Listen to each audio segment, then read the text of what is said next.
ദൈവം കഴിഞ്ഞ 39 വർഷക്കാലം ഞങ്ങൾ അതിശയകരമായി വഴി നടത്തി.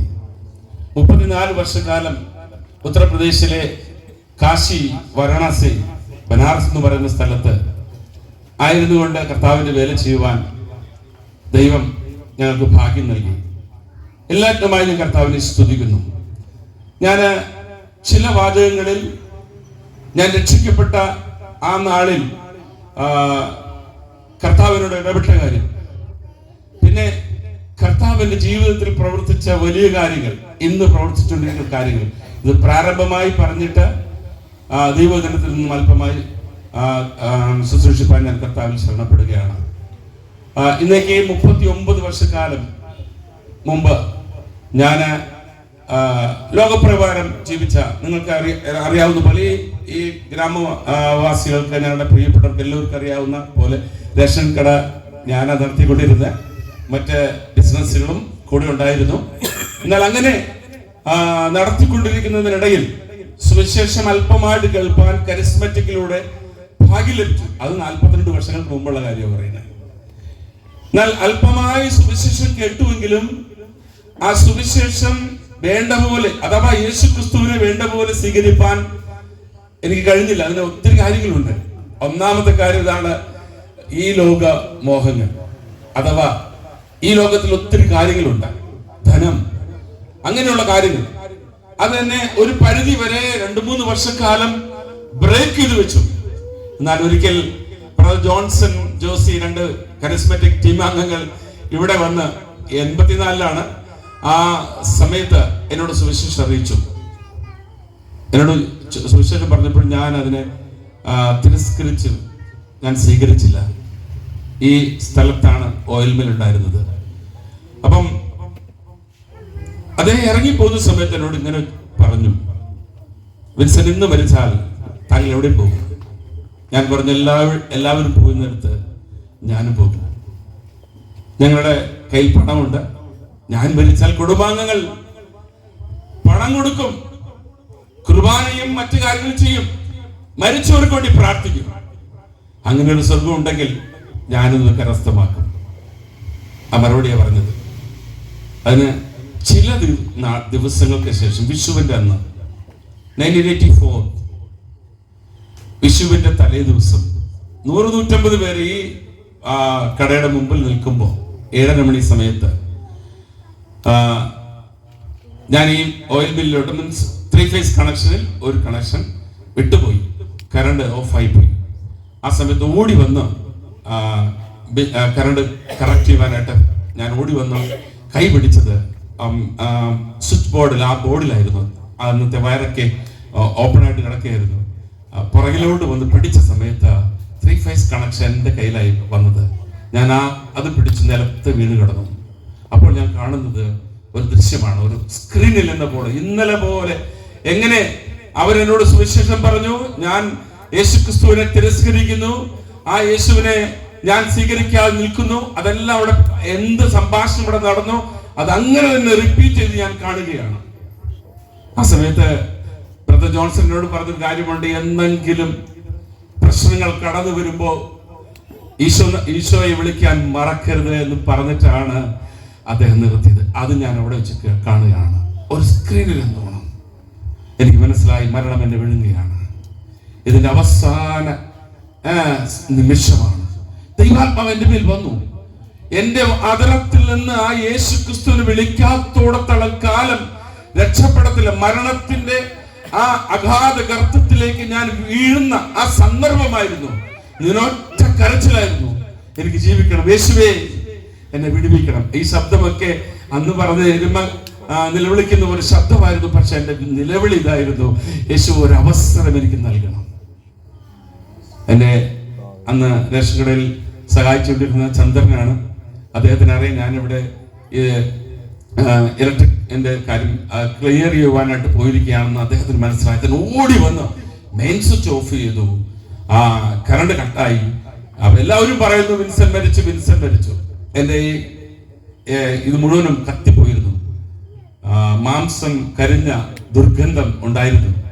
കയ്യിൽ എന്താ പറയുന്നത്, ഇലക്ട്രിക് വയറുണ്ടായിരുന്നു.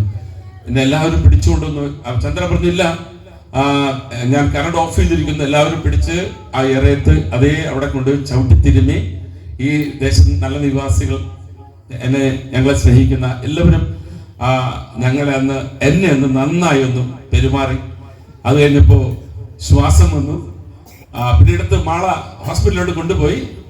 ആ നിമിഷമാണ് സങ്കീർത്തനം 30 നിന്നൊരു വാക്യം. എന്റെ പിതാവ് ഞാൻ ആ ഹോസ്പിറ്റലിൽ കൊണ്ടുവന്ന സമയത്ത് അതോടൊപ്പം ന്യൂ ടെസ്റ്റ്മെന്റും കൂടി കൊണ്ടുവന്നു, അതാ ബൈബിൾ കൊണ്ടുവന്നിരുന്നു. എനിക്കാണെങ്കിൽ ആകെ ഭയമായിരുന്നു. ഞാൻ ജീവിച്ചിരിക്കുന്നുണ്ടോ എനിക്ക് മനസ്സിലാവുന്നില്ലായിരുന്നു. ചില പുസ്തകങ്ങളൊക്കെ വായിച്ചിട്ടുണ്ട്, ആത്മാവ് വേർപെടുമ്പോ അത് മനസ്സിലാകത്തില്ല. അതുകൊണ്ട് ഞാൻ ജീവിച്ചിരിക്കണ്ടോ ഇല്ലയോ എന്ന് ഞാൻ തന്നെ എന്റെ ഇവിടേക്ക് ഒന്ന് പിച്ചയൊക്കെ നോക്കി. ഇല്ല, ഞാൻ ജീവിച്ചിരിപ്പോ ഞാൻ എന്നും ശരീരത്തിലുണ്ട്, മരിച്ചിട്ടില്ല എന്ന് ബോധ്യമായി. ആ നിമിഷം സങ്കീർത്തനത്തിലൂടെ ഒരു വചനത്തിലൂടെ എന്നോട് ഇടപെട്ടു. ധൂളി നിന്നെ സ്തുതിക്കുമോ? നീ കുഴിയിൽ ഇറങ്ങിപ്പോയാൽ നിന്റെ രക്തം കൊണ്ട് എന്ത് ലാഭമുള്ളൂ? ഞാൻ കർത്താവിനോട് പറഞ്ഞു, കർത്താവേ, കുഴിയിൽ ഇറങ്ങിപ്പോണ്ടവനായിരുന്നു എന്നെ വിടുവിച്ചല്ലോ. എന്നെ ആ പൂഴിയിൽ നിന്ന് വീണ്ടെടുത്തുള്ള കർത്താവേ, ഞാൻ ഇനി അങ്ങേക്കായിട്ട് ജീവിക്കും, ഈ ലോകത്തിനായിട്ട് ജീവിക്കുന്ന മതിയാക്കി. അന്ന് ഒരാളും പറഞ്ഞു തരാതെ ഞാൻ എൻ്റെ യേശുവിനെ രക്ഷിതാവും കർത്താവുമായ ഹൃദയത്തിൽ സ്വീകരിച്ചു. അതാണ് എൻ്റെ ജീവിതത്തിന് മാറ്റം. ഒരു കാര്യം കൂടി ഞാൻ നിങ്ങളോട് പറയുവാൻ താല്പര്യപ്പെടുന്നു. എൻ്റെ ചില സ്നേഹിതരുണ്ട്. ഈ മൈക്കിന്റെ പരിധിയിൽ ശ്രദ്ധിക്കുന്ന ആരെങ്കിലും ഈ ദേശനിവാസികൾ, എൻ്റെ പ്രിയപ്പെട്ടവര്, ഞങ്ങളും ഈ ഗ്രാമവുമായിട്ട് വളരെ അടുത്ത ബന്ധമാണ്, കുടുംബ ബന്ധമാണുള്ളത്. ഞാൻ പലപ്പോഴും ചിന്തിക്കുന്നു, 34 വർഷങ്ങളായി ഞാൻ വാരണാസിയിലായിരിക്കുന്നു. ആയിരക്കണക്കിന് ആത്മാക്കള് രക്ഷയിലേക്ക് കടന്നു വരുന്നിട്ടുണ്ട്. നമ്മളൊരു മതപ്രസംഗരല്ല, നമ്മളൊരു പ്രത്യേക നിയമസംഹിത പറയുന്നവരല്ല. സ്വർഗത്തിൽ പോകുവാൻ, ഈശ്വരന്റെ സന്നിധിയിൽ ചെല്ലുവാൻ, ദൈവത്തിൽ നിന്ന് എങ്ങനെ പ്രസാദം പ്രാപിക്കാം, ഈ ജീവിതത്തിന് ശേഷം വരുവാനുള്ള ജീവിതത്തിലേക്ക് എങ്ങനെ പ്രവേശിക്കാം എന്നുള്ള സദ്വർത്തമാനമാണ് യേശു ക്രിസ്തുവിലൂടെ ഘോഷിച്ചുകൊണ്ടിരുന്നത്. എനിക്ക് സാക്ഷ്യം പറയാൻ കഴിയും. ഇടങ്കയും വലങ്കയും തിരിച്ചറിയാത്ത ആയിരക്കണക്കിന് ആത്മാക്കളെ ക്രിസ്തുവിനെ സ്വീകരിച്ചതായിട്ട് സാക്ഷ്യം പറയുവാൻ കഴിയും. അവരുടെ മതത്തെ സ്വീകരിച്ച് ഞാൻ പറയത്തില്ല, അത് മഹാ അബദ്ധമാണ്. നമ്മൾ മതപ്രസംഗരല്ല, നമ്മൾ ഏതെങ്കിലും ഇസം പറയുന്നവരല്ല, പക്ഷെ ഒരു സത്യ ദൈവത്തെ പറയുന്നവരാണ്. ഇതിനു ശേഷമുള്ള ഒരു ജീവിതം അതെന്താണെന്ന് പറയുന്നവരാണ്. ഞാൻ പലപ്പോഴും ചിന്തിച്ചിട്ടുണ്ട്. ഞാൻ ഈ ഗ്രാമത്തെ കുറിച്ച് എന്റെ സ്നേഹിതർക്ക് വേണ്ടി ഞാൻ പ്രാർത്ഥിച്ചിട്ടുണ്ട്. അങ്ങനെ പ്രാർത്ഥിച്ചുകൊണ്ടിരുന്നപ്പോൾ ഞാൻ ചിന്തിച്ചു, ദൈവമേ, ഈ പ്രവൃത്തി, ഈ പാപത്തിൽ ജീവിക്കുന്ന ജീവിതങ്ങൾ ഈ വാരണാസിയില്, അത് ചുറ്റുമുള്ള പല ഡിസ്ട്രിക്റ്റുകൾ, ഞാൻ വാരണാസിയിൽ മാത്രമല്ല ഉത്തർപ്രദേശിലെ 75 ഡിസ്ട്രിക്റ്റുകൾ യാത്ര ചെയ്ത് സുവിശേഷ വേല ചെയ്തുകൊണ്ടിരിക്കുന്നു. അങ്ങനെ ചെയ്തുകൊണ്ടിരിക്കുന്നതിനിടയിൽ അനേകിടങ്ങളിൽ യേശുവിന്റെ രക്ഷ കരസ്ഥമാക്കിയ ആയിരക്കണക്കിന്, എന്റെ സഭയിൽ തന്നെ 28 ജാതികളിൽപ്പെട്ട പ്രിയപ്പെട്ടവർ യേശുക്രിസ്തു രക്ഷിതാവായി സ്വീകരിച്ച് നിത്യജീവന്റെ വഴിയിൽ നടക്കുന്ന ഒരു വലിയ കൂട്ടത്തെ ഞാൻ കണ്ടുകൊണ്ടിരിക്കുമ്പോൾ എനിക്ക് ഏറ്റവും വലിയ ദുഃഖം, ഞാൻ സ്നേഹിച്ച, എന്നെ സ്നേഹിക്കുന്ന ഈ ഗ്രാമത്തിലെ എന്റെ പ്രിയപ്പെട്ടവർ ഇതിന് ഓഹരിക്കാരാകുന്നില്ലല്ലോ എന്നുള്ള ഭയങ്കര ദുഃഖം എന്റെ ഹൃദയത്തിലുണ്ട്. അതുകൊണ്ട് എന്നെ കേൾക്കുന്ന ആരെങ്കിലും എന്റെ പ്രിയപ്പെട്ടവർ, ഞാൻ എന്റെ സ്നേഹിതരെ, എന്റെ സഹോദരങ്ങളായിട്ട് ഞാൻ നിങ്ങളോട് പറയുകയാണ്, ജീവിതം ഒന്നേ ഉള്ളൂ. ഇതിനപ്പുറമായൊരു ജീവിതം യേശുക്രിസ്തു നമുക്ക് വാഗ്ദത്തം നൽകും. ആ ജീവിതം തരുന്നത് ഒരേ ഒരു ക്രിസ്തുവാണ്, ഒരേ ഒരു നാഥനാണ് യേശുക്രിസ്തു. ആദാമിന്റെ നഷ്ടപ്പെട്ട മക്കളെ, അത് ഏത് വർഗത്തിൽപ്പെട്ടവരായിരുന്നാലും, ഞാൻ എന്റെ വിശ്വാസത്തോട് പറഞ്ഞിട്ടുണ്ട്, നിങ്ങള് ക്ഷമാറിലുള്ളവർ, മറ്റ് അനേക ജാതിക്കാർ, ട്രൈബൽസുകൾ, അവരോട് ഞാൻ പറഞ്ഞു, നമ്മളെല്ലാവരും ഒരു അപ്പന്റെ മക്കളാണ്. നിങ്ങൾ പല ജാതികൾ. നമ്മുടെ നാട് എത്ര സുന്ദരമായ നാടാണ്. നമ്മുടെ നാട് സംസ്കാരമുള്ള, ഏറ്റവും നല്ല സംസ്കാരമുള്ള നാട്. വിദ്യാഭ്യാസത്തിൽ ഇന്ത്യയിലെ ഏറ്റവും ഉന്നതമായി നിൽക്കുന്ന എനിക്ക് തോന്നുന്നു 98% പീപ്പിൾ, ജനങ്ങള് വിദ്യാഭ്യാസമുള്ളവർ. ഞാൻ അന്ന് ചെല്ലുമ്പോൾ 38% ആൾക്കാരെ അവിടെ പഠിപ്പുള്ളവരുണ്ട്, എഴുത്തും വായനയും അറിയാവുന്നവരുണ്ടായിരുന്നുള്ളൂ. എന്നാൽ അവർ ഈ രക്ഷയിലേക്ക് കടന്നു വന്നുകൊണ്ടിരിക്കുകയാണ്. ഞാൻ നിങ്ങളോട് അത് ആവർത്തിച്ചൊന്നുകൂടി പറയുകയാണ്. ഒരു ചാൻസ് ഈ ലോകത്തുണ്ട്, ഒരു ചാൻസ്. ഞാൻ ആരാകുന്നു, എന്തിനീ ലോകത്തിൽ വന്നു, നാം എവിടേക്ക് പോകുന്നു, നാം ഇവിടെ നിന്ന് പോയി കഴിഞ്ഞാൽ എന്താണ് നമ്മുടെ ഡെസ്റ്റിനി, നമ്മുടെ അവസ്ഥ എന്താണ്? ഒരിക്കൽ ചിന്തിക്കുന്നത് നന്നായിരിക്കും. ഇതിനപ്പുറമുള്ള നിത്യജീവൻ കരസ്ഥമാക്കണമെങ്കിൽ അതിനുവേണ്ടി ആദാമി സന്തതികളെ രക്ഷിപ്പാൻ, ഈ ലോകത്തിലെ സകല കുലവർഗങ്ങളെയും രക്ഷിപ്പാൻ ഇറങ്ങി വന്ന യേശു ക്രിസ്തു ഒരു മതത്തിൽ വിശ്വസിക്കുന്ന ക്രിസ്ത്യാനികളെ രക്ഷിപ്പാനായിട്ടല്ല വന്നത്, സകല മനുഷ്യരെയും മോക്ഷത്തിലെത്തിപ്പാൻ, ദൈവരാജ്യത്തിലെത്തിപ്പാനാണ് കർത്താവ് യേശു ക്രിസ്തു ഭൂമിയിൽ വന്നത്. ഇത് പലപ്പോഴും മനസ്സിലാകുന്നില്ല. ഇന്ന് ഞാൻ ഹിന്ദു, നീ മുസ്ലിം, നീ ക്രിസ്ത്യാൻ, നീ ബുദ്ധമതൻ, ജൈനമതൻ, അനേക മതങ്ങൾ പറഞ്ഞിട്ട് നാം തമ്മിലടിക്കുമ്പോൾ ഒരു സത്യം നാം മനസ്സോടെ മറന്നു കളയുകയാണ്. ഇതാണ് നിത്യജീവൻ ആര് തരും, അതെങ്ങനെ കരസ്ഥമാക്കുവാൻ ഇടയാകും എന്നെനിക്ക് ഉറപ്പുണ്ട് പ്രിയരെ. അതുകൊണ്ട് ഞാൻ ഈ ഗ്രാമത്തെ എൻ്റെ അനുജൻ ജോൺസൺ പറഞ്ഞു മുറ്റത്തെ കൺവെൻഷൻ വെക്കും. ഞാൻ പറഞ്ഞു ഓക്കെ, എനിക്ക് മലയാളം ഓൾ ഓഫ് സഡൻ ഇന്നലെ വന്ന് ഇറങ്ങി സഭയിൽ 1/2 മണിക്കൂർ പ്രസംഗിച്ചു, അതാണ് മലയാളം. പിന്നീട് മലയാളം ഇവിടെ സംസാരിക്കും, വീണ്ടും ഇവിടെ വരുമ്പോഴാണ് മലയാളം സംസാരിക്കുന്നത്. അപ്പൊ അതുകൊണ്ട് വല്ലാത്തൊരു കോംപ്ലിക്കേഷൻ ഉണ്ട്. എങ്കിൽ ഞാൻ ശ്രമിക്കാം ദൈവം എനിക്ക് ചെയ്ത കാര്യം, എൻ്റെ ജീവിതത്തിൽ ദൈവം ചെയ്ത കാര്യങ്ങൾ പറയുവാൻ, അത് നമ്മുടെ പ്രിയപ്പെട്ടവരോട് പറയുവാൻ എനിക്ക് കൂടുതൽ ഭാഷാ പ്രാഗൽഭ്യത്തിന്റെ ആവശ്യമില്ല. അതുകൊണ്ട് ഞാൻ പറഞ്ഞു ഞാൻ സംസാരിക്കാൻ തോന്നി. ഞാൻ പറഞ്ഞു ടീമിൽ നല്ല പ്രഗത്ഭരായ കർത്താവിന്റെ ദാസന്മാരുണ്ട്, നന്നായി ഭാഷ കൈകാര്യം ചെയ്യുന്നവർ. എന്നാലും എനിക്ക് ഈ ഗ്രാമത്തിൽ സാക്ഷ്യം പറയാൻ വളരെ സന്തോഷമുണ്ട്.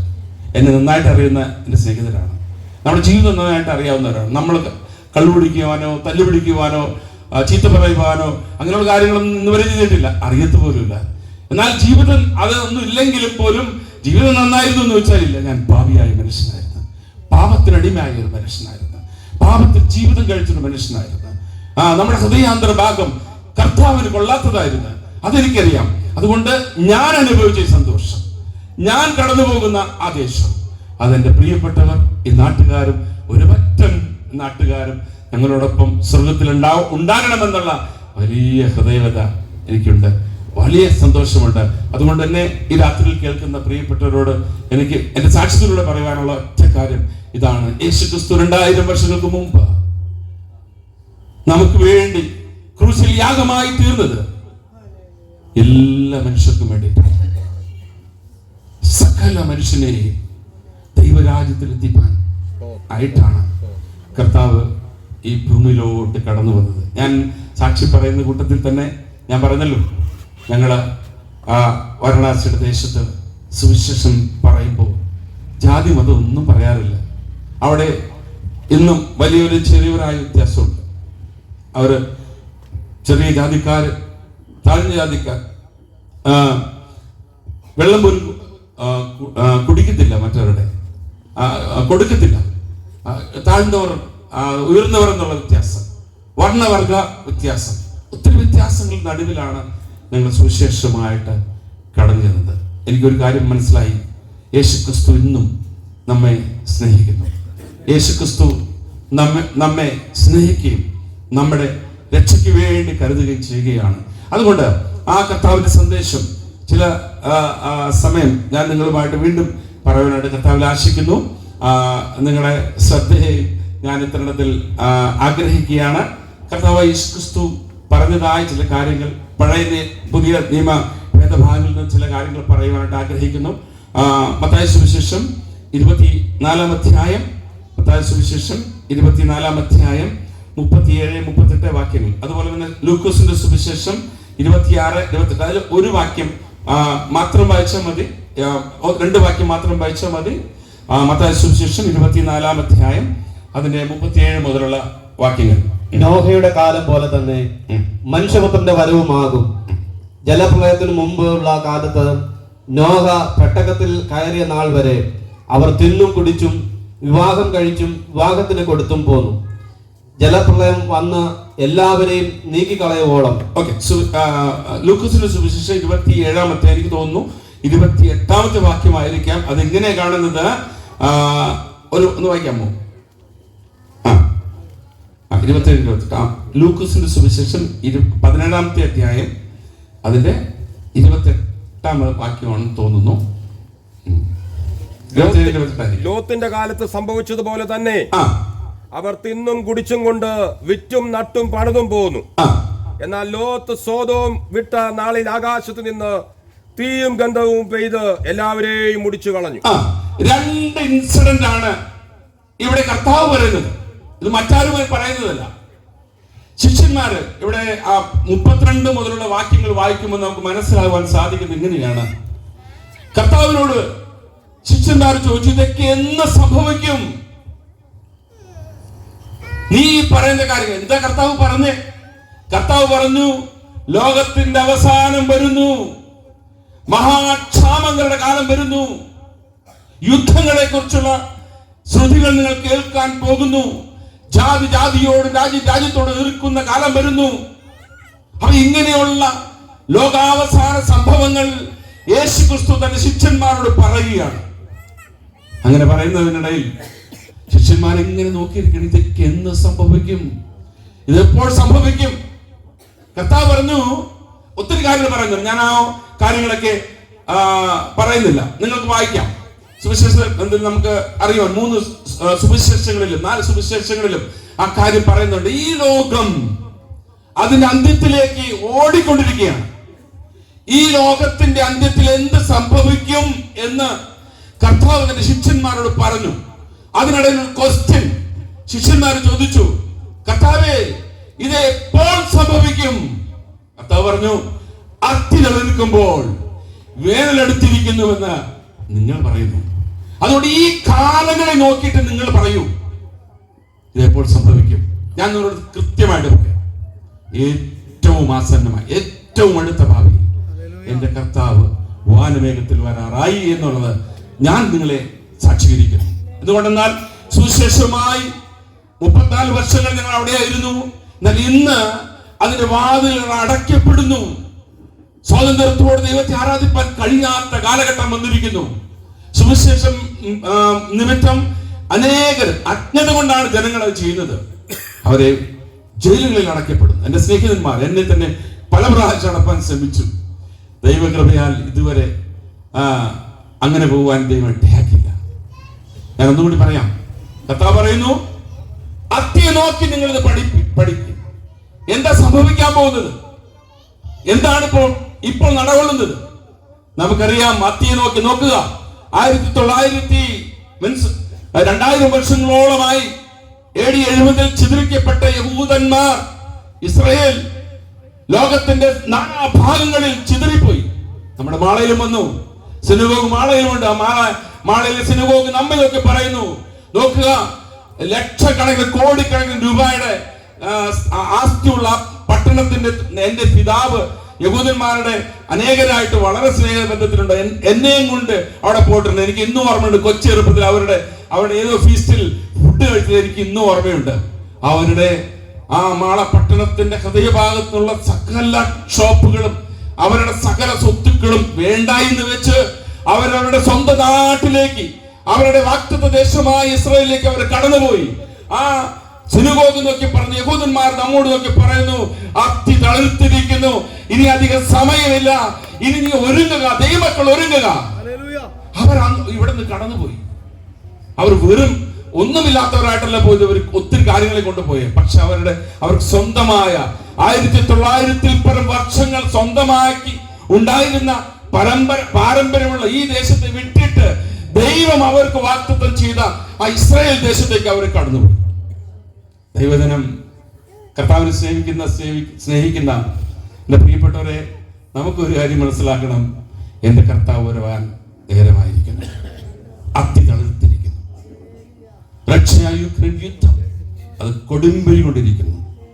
ആയിരക്കണക്കിന് 10,000 ജനങ്ങള് ഭൂമുഖത്ത് മാറ്റപ്പെട്ടിരിക്കുന്നു. ഇസ്രായേൽ ഫലസ്തീൻ യുദ്ധം ആരംഭിച്ചിരിക്കുന്നു. എനിക്ക് എന്റെ മറ്റു കാര്യങ്ങൾ ഞാനിവിടെ പറയാൻ താല്പര്യപ്പെടുന്നില്ല. പക്ഷെ ഒരു കാര്യം നമ്മള് ആംഗ്യം കാണിക്കുകയാണ്, നിങ്ങൾ ഒരുങ്ങുക. യേശുക്രിസ്തു പറഞ്ഞു, അത്തി തളിർക്കുമ്പോ നിങ്ങള് മനസ്സിലാക്കണം, എന്റെ വരവ് വാനവേഗത്തിൽ ഞാൻ വരാനുള്ള സമയമായിരിക്കുന്നു. അതുകൊണ്ട് നിങ്ങൾ ഒരുങ്ങുക. യേശുക്രിസ്തു വന്നാൽ എന്താ സംഭവിക്കുന്നത്? അതെന്റെ പ്രിയപ്പെട്ട നാട്ടുകാരോട് പറയുന്നു. യേശുദേവൻ ഒരു മതത്തിന്റെ ദൈവമേ അല്ല. അത് നമ്മുടെ അറിവുകേടാണ്. യേശുക്രിസ്തു മനുഷ്യന്റെ ദൈവമാണ്. മനുഷ്യൻ സൃഷ്ടിച്ചവനാണ്. മനുഷ്യന് വേണ്ടി കാൽവരിയിൽ യാഗമായി തീർന്നവനാണ്. ഒരു മതത്തിനോ വർഗത്തിനോ ദേശനിവാസികൾക്കോ ഭാഷക്കാർക്ക് വേണ്ടി മരിച്ചതല്ല കർത്താവ്, യേശുക്രിസ്തു. അങ്ങനെ പറയുന്നെങ്കിൽ മഹാ അബദ്ധമാണ്. യേശുക്രിസ്തു മനുഷ്യനെ സ്നേഹിച്ചു, മനുഷ്യന്റെ ദൈവമാണ്. അതുകൊണ്ട് ആ കർത്താവ് ഒരു പ്രാവശ്യം വന്നു, രണ്ടാമതും വരുന്നതിന് ഉദ്ദേശം ഇത്രയേ ഉള്ളൂ. ആ ഉദ്ദേശം ഇത്രയേ ഉള്ളൂ. അവനിൽ വിശ്വസിക്കുന്ന, അവന്റെ നാമത്തിൽ പാപക്ഷമ പ്രാപിച്ച, ആ കർത്താവിനെ രക്ഷിതാവായി സ്വീകരിച്ച ആ പ്രിയപ്പെട്ടവരെ കൊണ്ടുപോകുവാൻ അരുമനാഥൻ തന്റെ സൈന്യവുമായിട്ട് വാനവേഗത്തിൽ വരുവാനുള്ള കാലം സംഭവിച്ചിരിക്കുന്നു. ആണ് കർത്താവ് വായിച്ച ഭാഗത്ത് എങ്ങനെയാ കാണുന്നത്? നോഹയുടെ കാലത്തെന്ന പോലെ, നോഹയുടെ കാലത്തെന്ന പോലെ മനുഷ്യപുത്രന്റെ സമയത്ത് വരും ഒരു ഇൻസിഡന്റ്. രണ്ടാമത്തെ ഇൻസിഡന്റ് പറയുന്നു, ലോത്തിന്റെ കാലത്തെന്ന പോലെ മനുഷ്യപുത്രന്റെ കാലത്തും സംഭവിക്കും. ഈ രണ്ട് ഇൻസിഡന്റ് അതിൽ ഒത്തിരി കാര്യം നമ്മോട് പറയുന്നുണ്ട്. ചില കാര്യങ്ങൾ ഞാൻ നിങ്ങളുമായിട്ട് പങ്കുവെപ്പാൻ കർത്താവ് ആശിക്കുകയാണ്. നോഹയുടെ കാലത്ത് എന്ത് സംഭവിച്ചേ? നോഹയുടെ കാലത്ത് സംഭവിച്ച കാര്യം അതിന് പുറകിൽ പറയുന്നുണ്ട്. അവരെ വിവാഹം ചെയ്തും വിവാഹത്തിന് കൊടുത്തും വീട് പണിതും അങ്ങനെ അങ്ങനെ ഒത്തിരി ഒത്തിരി കാര്യങ്ങൾ പറയുന്നുണ്ട്. ഈ ലോകത്തിന് വേണ്ടി ജീവിക്കുന്ന ഒരു ജഡമനുഷ്യന്റെ കാര്യമാണ് അവിടെ പറയുന്നത്. മറ്റൊരു ഇൻസിഡന്റ് പറയുന്നത് നമ്മൾക്കറിയാം, ലോത്തിന്റെ കാലം. ഏതെന്തോ കാലം. എന്റെ ഒരു വിശ്വാസി ചോദിച്ചു, ഇതെന്താ പാസ്റ്ററെ, സ്ത്രീയെ വിവാഹം കഴിക്കുന്നത് എന്താ? എനിക്ക് എന്തോ പറയാം. ഞാൻ പറഞ്ഞു, ബൈബിൾ തുറക്കൂ, അതിന് ആൻസർ കിട്ടും. എന്തുകൊണ്ട് പുരുഷനെ വിവാഹം കഴിക്കുന്നത്? സ്വർഗഭോഗികൾ. ഇത് നമ്മുടെ ഈ ദേശത്ത് നടക്കുന്ന സംഭവങ്ങളാണ്. ലോത്തിന്റെ കാലത്ത് സംഭവിച്ചു പോലെ നടക്കും. ലോകം അതിന്റെ വഷളത്വത്തിന്റെ അത്യുച്ചകോടിയിലെത്തിയിരിക്കുകയാണ്. അസന്മാർഗീയതയുടെ അത്യുച്ചകോടിയിലെത്തിയിരിക്കുകയാണ്. ദൈവസ്നേഹം, മനുഷ്യ സ്നേഹം ഇല്ലാത്തൊരു സ്വാർത്ഥതയുടെ അത്യുച്ചകോടിയിലെത്തിയിരിക്കുകയാണ്. ആരും കൊലകൾ നടക്കുകയാണ്. നമ്മുടെ ചെറുപ്പക്കാരൊന്ന് എടുത്തു നോക്കൂ, അവരെവിടെയാ ജീവിക്കുന്നത്? എല്ലാ മൂല്യങ്ങളും അതപ്പതിച്ചിരിക്കുന്നു. കർത്താവ് പറഞ്ഞു, നോഹയുടെ കാലത്ത് എന്ന പോലെയാണ് മനുഷ്യപുത്രന്റെ സമയം സംഭവിക്കാൻ പോകുന്നത്. ലോത്തിന്റെ കാലത്ത് സംഭവിച്ചതുപോലെയാണ് മനുഷ്യപുത്രന്റെ വരവെങ്കിലും സംഭവിപ്പാൻ പോകുന്നത്. ലോകത്ത് ഇന്ന് നാം ഒന്ന് ശരിക്ക് കണ്ണോടിച്ച് നോക്കിയാൽ, ഞാൻ എല്ലാ ഇടങ്ങളിലും സുവിശേഷം ചെയ്യുന്നുണ്ട്, പ്രോസ്റ്റിറ്റ്യൂട്ടിന്റെ ഇടയിൽ പോകുന്നുണ്ട്, ജയിലുകളിൽ പോകുന്നുണ്ട്, അസന്മാർഗികരായ ഡ്രഗ് അഡിക്സിന്റെ അടുത്തിൽ ഞങ്ങൾ പോകുന്നുണ്ട്. എനിക്കൊരു ഗോസ്പൽ ടീമുണ്ട്. കഴിഞ്ഞ പ്രാവശ്യം 15 ജയിലിൽ പോയി, കൊലപാതകളെ കണ്ടു. ഒരുത്തൻ എന്നോട് പറഞ്ഞു, എങ്ങനെ കൊല ചെയ്യുന്ന അറിയത്തില്ല, പക്ഷെ ഞാൻ ഇന്ന് കൊലയാളിയായിട്ട് മാറി, കൂലി കൊലയാളിയെ മാറി. പക്ഷെ ഞങ്ങൾ യേശുവിനെ കുറിച്ച് അവിടെ പറഞ്ഞു. അദ്ദേഹം പറഞ്ഞു, ഇങ്ങനെ രക്ഷിക്കുന്ന ഒരു ദൈവമുണ്ടെങ്കിൽ സാറേ ഞങ്ങൾക്ക് വേണ്ടി പ്രാർത്ഥിക്കുക. ഇതൊന്നും അറിയാതെ ഞങ്ങൾ ചെയ്തു പോയി. നമ്മളെ പ്രിയപ്പെട്ടവർ അറിയുന്നില്ല. പേര് ഈ അസാൻമാർഗികതയുടെ വഴിയിൽ ഇതുപോലെ ജീവിതം തുളച്ചു പിടിച്ചുകൊണ്ടിരിക്കുന്ന ഇപ്രകാരമുള്ള ഒരു കാലഘട്ടത്ത് ഈ സത്യസുവിശേഷത്തിന് അതിൻ്റെതായ വിലയുണ്ട്. ഞാൻ ഒരു കാര്യം കൂടി പറയാം. അങ്ങനെയുള്ള ജയിലിൽ ഇങ്ങനെയൊക്കെ കഴിച്ചുകൊണ്ടിരിക്കുന്ന പലരും ആ യേശു ക്രിസ്തുവിന്റെ ആ നാമത്തിൽ രക്ഷിക്കപ്പെട്ടു. അവരെന്ന് കർത്താവിനെ ആരാധിക്കുന്നു. എത്ര കൊടും പാവിയായിരുന്നാലും, എത്ര മഹാഭാവിയായിരുന്നാലും, ഞാനൊരു സദ്വർത്തമാനം പറയാം. നിങ്ങൾക്ക് സ്വർഗം കരസ്ഥമാക്കുവാൻ, മോക്ഷം കരസ്ഥമാക്കുവാൻ കർത്താവ് വഴിയൊരുക്കുകയാണ് കൃപായുഗത്തിൽ, ഈ അനുഗ്രഹത്തിന്റെ യുഗത്തിൽ. അതുകൊണ്ട് ഞാൻ പറഞ്ഞത് കാര്യത്തിലേ ഉള്ളൂ. ആയിരക്കണക്കിന് ജയിൽ പുള്ളികൾ അവിടെ കിടക്കുന്നത് സകല ക്രൈം ചെയ്തുകൊണ്ട് കിടക്കുകയാണ്. ഞാനും എൻ്റെ കുടുംബവും കുഞ്ഞുങ്ങളുടെ അടുത്ത് പോയി.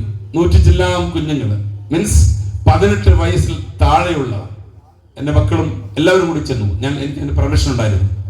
ഞങ്ങളവിടെ സുവിശേഷം പറഞ്ഞപ്പോൾ ഒരു കൊച്ചു കുട്ടി വന്നു കരഞ്ഞു. അറിയത്തില്ലായിരുന്നു സാറേ, കൊലപാതകം ചെയ്തു. അവിടെ ശിക്ഷ അനുഭവിക്കുന്നില്ല, എന്നാൽ 18 വയസ്സിന് ശേഷം സന്മാർഗികത പഠിപ്പിക്കാൻ അവർ കൊണ്ടുവന്നതാണ്. 100 ചില്ലാൻ, 100-ൽ പരം, 118 എനിക്ക് തോന്നുന്നു. അത്രേ കുഞ്ഞുങ്ങൾ കൊലപാതകം ചെയ്തവർ, ചെയ്തത് മാതാപിതാക്കളെ കൊന്നവര്, അങ്ങനെ ഒരു സമൂഹമാണ്. ഞാനിവിടെ സുവിശേഷം അവരോട് പറഞ്ഞു, യേശുവിനെ കുറിച്ച് പറഞ്ഞു. അനേകരെ കുഞ്ഞുങ്ങൾ കണ്ണുനീരോടുകൂടെ ഞങ്ങളോട് പ്രാർത്ഥിപ്പാൻ പറഞ്ഞു. പ്രാർത്ഥിച്ചു. അവർക്ക് മനസ്സിലായില്ലായിരുന്നു ഇങ്ങനെ കരുതുന്ന ഒരു ദൈവം, സ്നേഹിക്കുന്ന ഒരു ദൈവം, വിടുവിക്കുന്ന ഒരു ദൈവം, സൗഖ്യമാക്കുന്ന ഒരു ദൈവം, സമാധാനം തരുന്ന ഒരു ദൈവം, നാമം വിളിച്ചപേക്ഷിക്കുന്നവർ രക്ഷിക്കപ്പെടുമെന്നുള്ള സത്യം മനസ്സിലാക്കാത്ത ഒരു പറ്റം ജനസമൂഹമാണ് നമുക്ക് ചുറ്റുമുള്ളത്. അതുകൊണ്ടാണ് ഈ നാട്ടിലെ എൻ്റെ പ്രിയപ്പെട്ടവരോട് എനിക്ക് പറയാനുള്ളത്, എത്ര കൊടും പാപിയാണെങ്കിൽ പോലും യേശു ക്രിസ്തു നിങ്ങളെ സ്നേഹിക്കുന്നു. ആ കൽവരിയിലെ ബലി എൻ്റെ സഹോദര സഹോദരി നിങ്ങൾക്ക് വേണ്ടിയിട്ടാണ് അർപ്പിച്ചത്. യേശു ക്രിസ്തു ക്രൂസിൽ മരിച്ചത് ഏക ലക്ഷ്യം, നീ എന്ന വ്യക്തി സ്വർഗത്തിൽ കാണണമെന്നുള്ള ഒറ്റ ലക്ഷ്യം കൊണ്ട് മാത്രമാണ്. മറ്റൊരു ഉദ്ദേശമേ ഇല്ല. ഒരു മതത്തെ പണിതുയർത്തുവാനോ ഒരു വർഗത്തെ ഉണ്ടാക്കുവാനോ കർത്താവിന് ഉദ്ദേശമില്ല. ആദാമിന്റെ നഷ്ടപ്പെട്ട സന്തതിയെ തെരഞ്ഞെടുത്ത് രക്ഷിക്കുക എന്നുള്ള ഒറ്റ ഉദ്ദേശം മാത്രമേ ഉള്ളൂ. ഞാൻ വേഗത്തിൽ പോകട്ടെ. കർത്താവ് പറഞ്ഞു, നോഹയുടെ കാലത്ത് എന്ന പോലെ മനുഷ്യപുത്രന്റെ കാലത്ത് സംഭവിക്കും. ഒത്തിരി കാര്യങ്ങൾ അവിടെ പറഞ്ഞിട്ടുണ്ട്. എന്താണ് അതിന്റെ കാര്യം? ഇങ്ങനെ പറയുന്നതിന്റെ കാര്യം എന്താണ്? നോഹ എത്ര വർഷം പ്രസംഗിച്ചു? 100 വർഷം ഒരേ സന്ദേശം പറഞ്ഞുകൊണ്ടിരുന്നു. 100 വർഷം. എന്താ അദ്ദേഹം പറഞ്ഞേ? അദ്ദേഹത്തിന് പറയാനുള്ള സന്ദേശം എന്തായിരുന്നു? ഒറ്റ സുവിശേഷം ഉണ്ടായുള്ളൂ.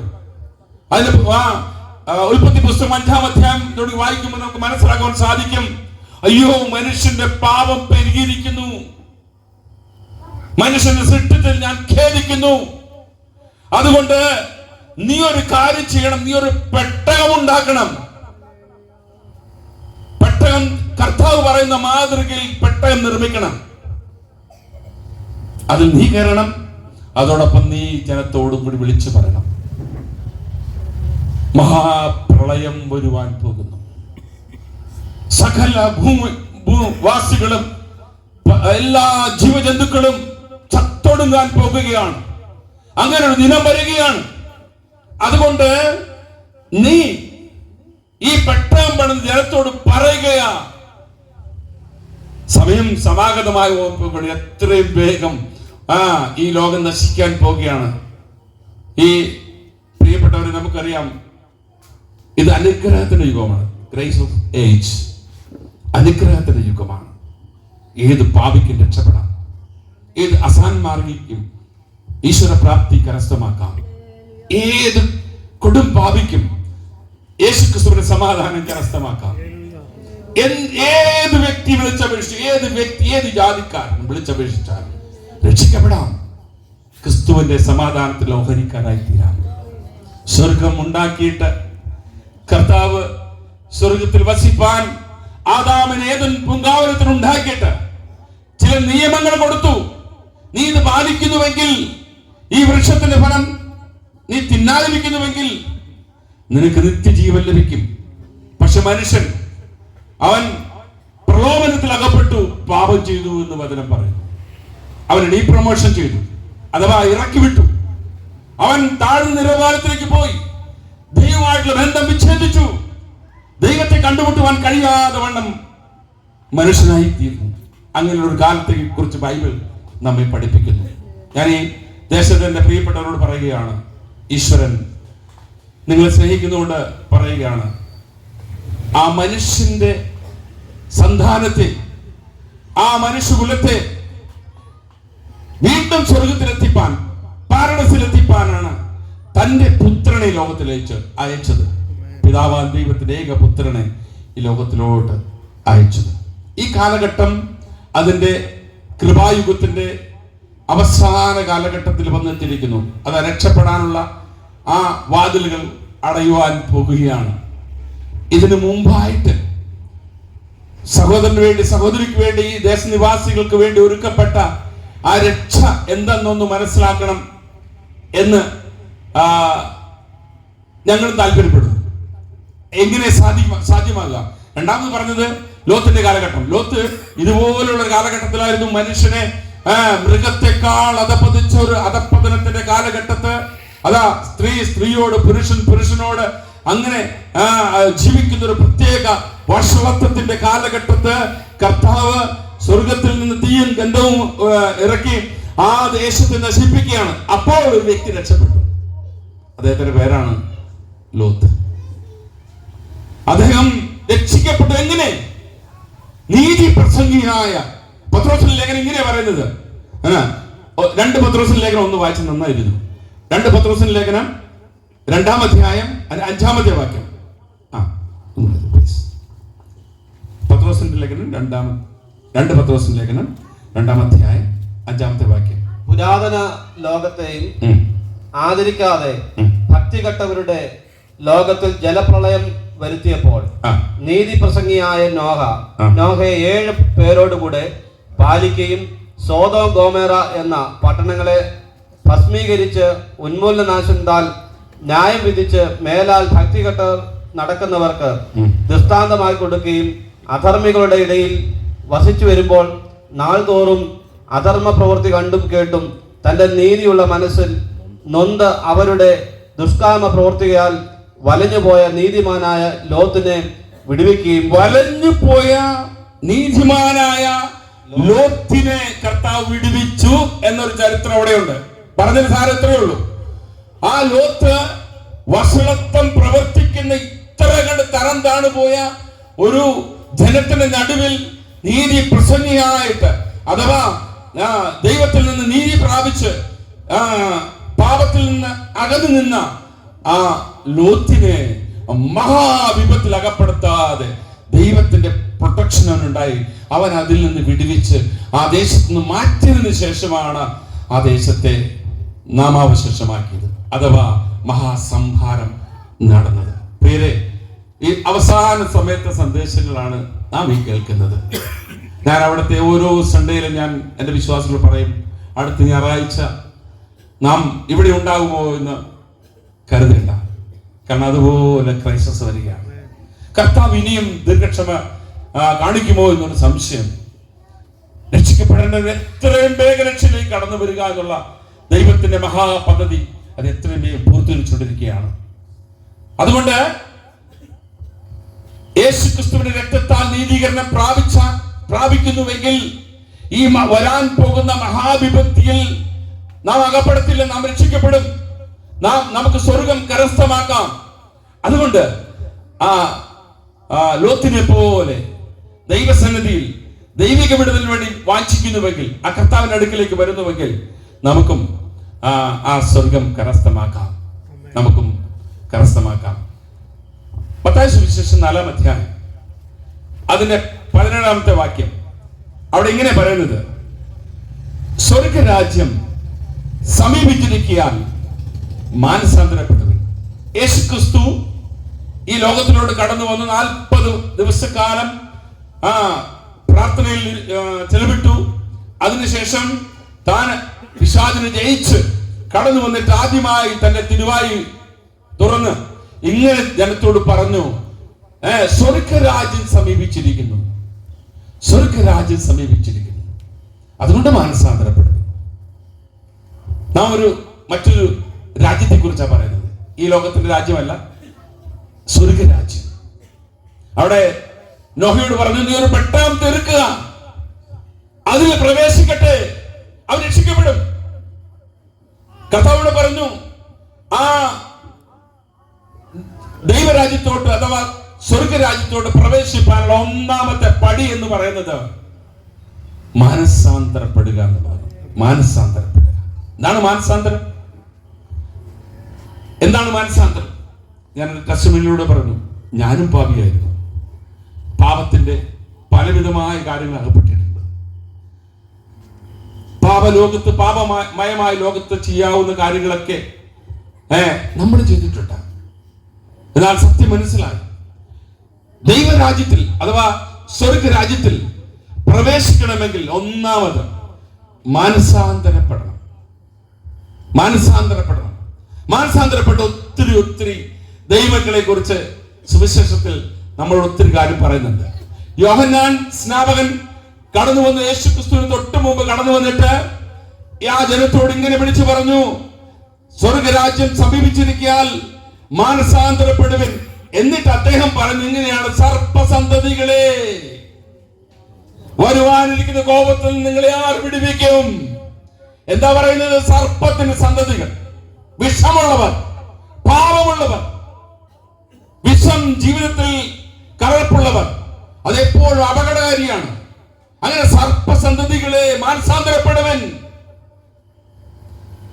വരുവാനിരിക്കുന്ന ഒരു ന്യായവിധി, കോപ ദിവസം, അതിൽ അകപ്പെടാതിരിപ്പാൻ ഇന്ന് നിങ്ങൾ മാനസാന്തരപ്പെടുക. ഹല്ലേലൂയ. ഒരു പ്രാവശ്യം ഹല്ലേലൂയ. നമ്മള് ഈ കാര്യം ശ്രദ്ധിക്കുക. മാനസാന്തരപ്പെടുക എന്നുള്ള ഒരു പ്രക്രിയയുണ്ട്. ആ സുവിശേഷത്തിന്റെ വെളിച്ചത്തിലൂടെ കാണുമ്പോൾ നമുക്ക് മനസ്സിലാക്കാൻ സാധിക്കും എന്താണ് ആ പ്രവൃത്തി. ഞാൻ ഒന്നുകൂടി പറഞ്ഞാൽ, എന്റെ ജീവിതത്തിൽ തന്നെ ഒത്തിരി കാര്യം പറയാനുണ്ട്. നമുക്കറിയത്തില്ല ചെയ്തിരുന്ന പാവങ്ങൾ ഇത് എന്തൊക്കെയാണ്, അറിയത്തില്ലായിരുന്നു. അത്യുതര കാലഘട്ടം ഈസ്റ്റർ വരുമ്പോ മാതാവ് പിതാവ് എല്ലാം കൂടിയിരുന്ന് നമ്മൾ കഴിക്കും. ഈസ്റ്റർ യേശുപ്പത്തിന്റെ പുനരുദ്ധാന ഫെസ്റ്റിവൽ, എന്താ പറയുന്നത്, ഈസ്റ്റർ. അപ്പൊ നമ്മളന്ന് അത് സന്തോഷിക്കുന്നത് ബ്രാൻഡി കുടിച്ചിട്ട്, നമ്മൾ ബ്രാൻഡി കുടിക്കുന്നു, ചാറായി കുടിക്കുന്നു എന്നുള്ളതല്ല, അന്ന് നിർബന്ധമായി സന്തോഷിക്കണ്ടേ. അതുകൊണ്ട് നമുക്ക് ഒരു പെഗ് തന്ന് കഴിക്കുന്ന ഇറച്ചിയൊക്കെ ദഹിച്ചു പോകാൻ മാതാവ് വിളമ്പി തിന്നിരുന്നേ. കുടിയന്മാരായിട്ടല്ല, അതൊരു കൾച്ചറായി മാറുകയാണ്. മനസ്സിലായി? അറിയത്തില്ല നാം എന്താ ചെയ്യുന്നത്. മദ്യപാനി ദൈവരാജ്യം അവകാശമാക്കത്തില്ല. വിഗ്രഹങ്ങളെ നാം സേവിക്കുന്നുവെങ്കിൽ നാം ദൈവരാജ്യം അവകാശമാക്കത്തില്ല. മ്ലേച്ഛത പ്രവർത്തിക്കുന്നുവെങ്കിൽ നാം ദൈവരാജ്യത്തിൽ പ്രവേശിക്കത്തില്ല. പാപം നമ്മുടെ ജീവിതത്തിൽ വെച്ച് പുലർത്തി ജീവിക്കുന്നുവെങ്കിൽ നാം കർത്താവ് വാഗ്ദത്തം ചെയ്ത ദേശം അവകാശമാക്കുകയില്ല. അതൊരു വിശുദ്ധ സ്ഥലമാണ്. ദൈവത്തിന്റെ സാന്നിധ്യം കൊണ്ട് നിറഞ്ഞ സ്ഥലമാണ്.